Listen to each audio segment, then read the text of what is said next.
আকৃতিটাকে কত সুন্দর করে বানিয়েছে, আপনার আকৃতিটাকে আল্লাহ তাআলা কত সুন্দর করে বানিয়েছে। দুনিয়ার অন্য কিছুর কথা বলছি না, শুধু আপনার নিজের বডিকে নিয়ে আপনি একটু চিন্তা করেন।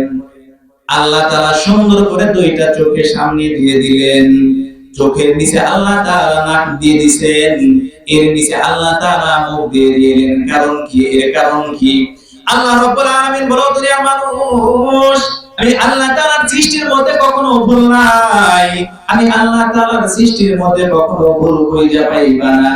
তোমার চোখ দিয়ে দিলাম, এই জন্য আমি আল্লাহ তাআলা তোমার চোখের নিচে একটা নাক দিয়ে দিলাম। খাবারটাকে তুমি হাতে নিয়ে যখন মুখ দেওয়া খাইতে যাইবা, মুখের মধ্যে যখন ঢুকাইতে যাইবা, তোমার নাক বলে দিবে এই খাবারটা ভালো না, খাওয়া যাবে না। তুমি যদি এই খাবার খাও তাহলে তোমার পেট নষ্ট হয়ে যাবে, শরীর খারাপ হয়ে যাবে। আল্লাহ বলে, এই জন্য আমি নাকটাকে চোখের নিচে বানায় দিলাম। শুধু তাই নয়, অনেক খাবার আছে সেটা নাকের মাধ্যমে বোঝা যায় না, ঘ্রাণ পাওয়া যায় না। এই জন্য আল্লাহ তাআলা বলো, দুনিয়ার মানুষ, এই জন্য তোমার মুখের মধ্যে আমি একটা জিহ্বা দিয়ে দিয়েছি, তোমার মুখের মধ্যে একটা জিহ্বা দিয়ে দিয়েছি, আমি একটা জিহ্বা দিয়ে দিয়েছি। ওই চোখে তোমাকে বলে দিতে পারে না, নাক তোমাকে বলে দিতে পারে না।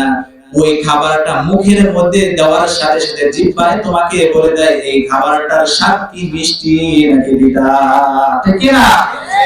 আল্লাহ বলে, কত নিয়ামত তোমাকে দান করেছি। বাহিরের কিছু না, আপনার এই বডিকে নিয়ে আপনি একটু চিন্তা করেন, আল্লাহকে কখন আপনি অস্বীকার করতে পারবেন না। এজন্য আল্লাহ বলেন যে আমাকে কখন, আমার নিয়ামত কখনো অস্বীকার করতে পারবি না। এক জায়গায় দুই জায়গায় না, আর রহমানের মধ্যে আল্লাহ 31 জায়গায় একই কথা বলেছে। এজন্য আল্লাহ তাআলা পৃথিবী সবকিছুকে আমাদের জন্য বানিয়েছে। কাদের জন্য একটু বলেন, একটু আস্তে করে বলেন, কাদের জন্য? আমাদের জন্য। সবকিছু আমাদের জন্য বানায় বলতেছি, বানায় বলতেছি না। পবিত্র কোরআনে 1 নাম্বার পারা, আপনার 5 নাম্বার পৃষ্ঠা, সূরা বাকারা 29 নাম্বার আয়াত আপনারা খুলে সেখানে দেখতে পাবেন। আল্লাহ বলেন, ওয়াল্লাযী খালাকাকুম মা ফিল আরদি জামিআ।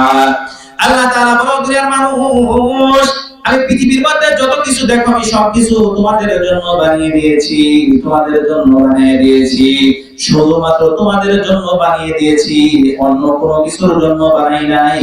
কারণ তোমরা যখন আমার নিয়ামতগুলোকে ভোগ করবে তখন সেটা ব্যবহার হবে, কারণ তোমরা যদি ব্যবহার না করো তাহলে সেটার কোনো মূল্যায়ন নাই। সুবহানাল্লাহ।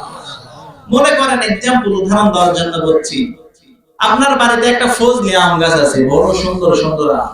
যদি মানুষই না থাকে, খাবারের মানুষ, কোনো দাম আছে? এই জমিনে আছে, দাম আছে?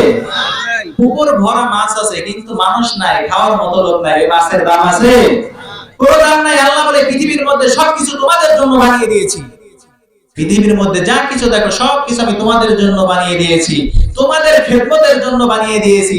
এই জন্য ইতিহাসের মধ্যে দেখা যায় আল্লাহ তাআলা পৃথিবীর সবকিছু মানুষের জন্য বানিয়ে দিয়েছেন, সবকিছু মানুষের খেদমতের জন্য বানিয়ে দিয়েছেন। এই জন্য জঙ্গলের মধ্যে হিংস থেকে নিয়ে শিকার পর্যন্ত, বাঘ থেকে বিড়াল পর্যন্ত, এমনকি গর্তের পিপিলিকা পর্যন্ত, মাছ, আগুন, পানি, সবকিছু মানুষের খেদমত করেছে। সুবহানাল্লাহ। সবকিছু মানুষের জন্য আল্লাহ তাআলা বানিয়ে দিয়েছে। হযরত ওমর রাদিয়াল্লাহু তাআলা আনহুর জামানায় সাদ রাদিয়াল্লাহু তাআলা আনহুকে একবার পাঠিয়ে দিলেন এক যুদ্ধের সেনাপতি বানায়।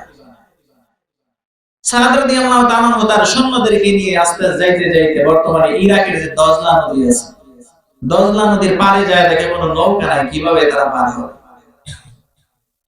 এমন অবস্থায় সমস্ত সৈন্যগুলো সাদ রাদিয়াল্লাহু তাআলা আনহুকে ডাক দিয়ে বলেন, হে আমাদের সেনাপতি, কিভাবে যাব? কোন নৌকা নাই, কোন স্টিমার নাই, কোন লঞ্চ নাই, কোন ফেরি নাই, কিভাবে এত বড় সমুদ্র আমরা পার হব? সাদ রাদিয়াল্লাহু তাআলা আনহু বলেন, ও সৈন্যগণ, সাথীগণ, শোনো শোনো শোনো, পৃথিবীর সমস্ত কিছু আমাদের জন্য আল্লাহ তাআলা মাখলুক হিসেবে বানিয়ে দিয়েছেন, আমাদের খাদেম হিসেবে বানিয়ে দিয়েছেন। তোমরা বিসমিল্লাহ বলে তোমাদের ঘোড়াগুলোকে সাগরের মধ্যে নামায়া দাও। সুবহানাল্লাহ। ইতিহাসের মধ্যে আপনারা খুললে দেখতে পাবেন সাদ রাদিয়াল্লাহু তাআলা আনহুর সৈন্যগুলো এই দজলা নদী, এত বড় নদীটা পার হয়ে গিয়েছে, পানির উপর দিয়ে পার হয়ে গিয়েছে, পানির উপর দিয়ে পার হয়ে গিয়েছে, সারা নদী পার হয়ে গিয়েছে, তাদের ঘোড়ার যে খুর ছিল খুর পর্যন্ত ভিজে নাই। সুবহানাল্লাহ। এটা হলো মানুষ। আজ আমাদের এগুলো আমরা ভাগ দেখি ভয় করে, বাবা রে বাবা, যদি শোনা যায় দের গ্রাম এলাকায় ভাগাইছে, একটা মানুষের ঘটে বাড়াইবে না, ঠিক কিনা? যার বাস্তব প্রমাণ হলো করোনার অবস্থা। করোনার মধ্যে কার করোনা হয়েছে না হয়েছে এমন অবস্থা, মানুষ ঘর থেকে বাইরেই না, মানুষের বাড়িতে বাড়িতে মনে করেন বেড়া দিয়ে রাখছে, ঠিক কিনা? আর মনে করেন যে বের হওয়া যাবে না, কি ভয় আতঙ্ক।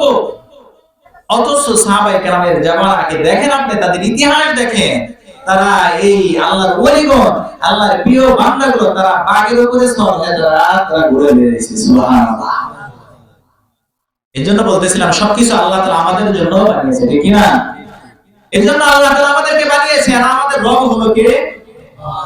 আস্তে করে এখন কে? আল্লাহ। আর জোরে বলেন কে? আল্লাহ হলো আমাদের রব। আল্লাহ তাআলা আমাদেরকে পরীক্ষা নিয়েছেন।